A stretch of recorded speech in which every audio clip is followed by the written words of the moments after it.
High-Speed Gordon. Donald was excited.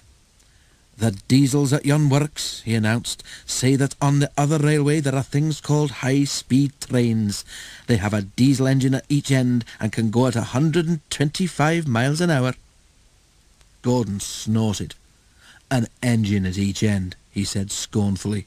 "There's only one of me, but I bet I can go as fast as those smelly boxes on wheels. Probably faster," he added. The others said nothing. They had heard Gordon's boasting before. Gordon was still bragging the next morning. "Speed's nothing to me," he said. "Why, one of my Doncaster cousins went at 126 miles an hour. I'll show these diesels a thing or two. Just you wait and see." He puffed grandly towards the station.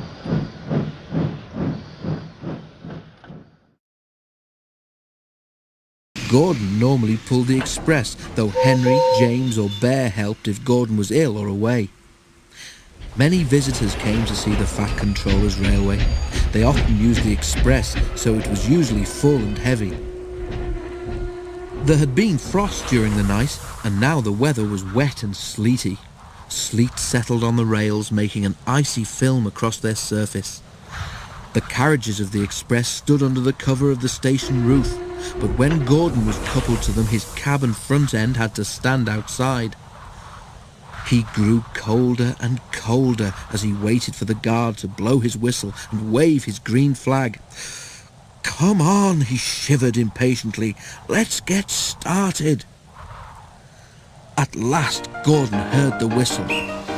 "Come on, come on, come on, come on, come on," he shouted as he tried to pull quickly away. But his wheels slipped on the icy rails.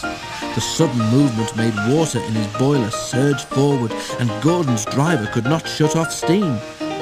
Gordon moved a yard and slithered to a standstill, held back by the heavy train. His wheels spun furiously, but neither Gordon nor his train budged an inch. "Help! Help!" wailed Gordon despairingly, but nobody could. His wheels spun until his rods ached, but he could do nothing to stop them. His driver tried every trick he knew. An inspector came and tried some more, but it was no good.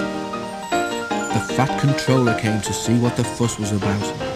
He said several things to Gordon, but Gordon was making so much noise that he couldn't hear them. Sparks showered from the rails, but Gordon's wheels went on spinning.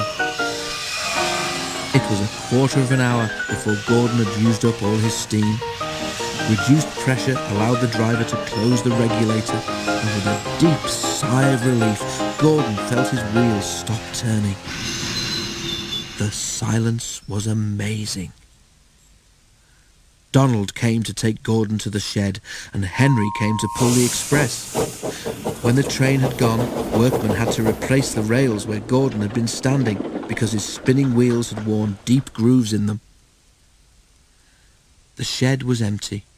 Donald tactfully remembered another job and left Gordon on his own. But that night Gordon heard a whisper from close by. "Did you hear," it hissed, "how Gordon went for a spin today?" There was a quiet chuckle.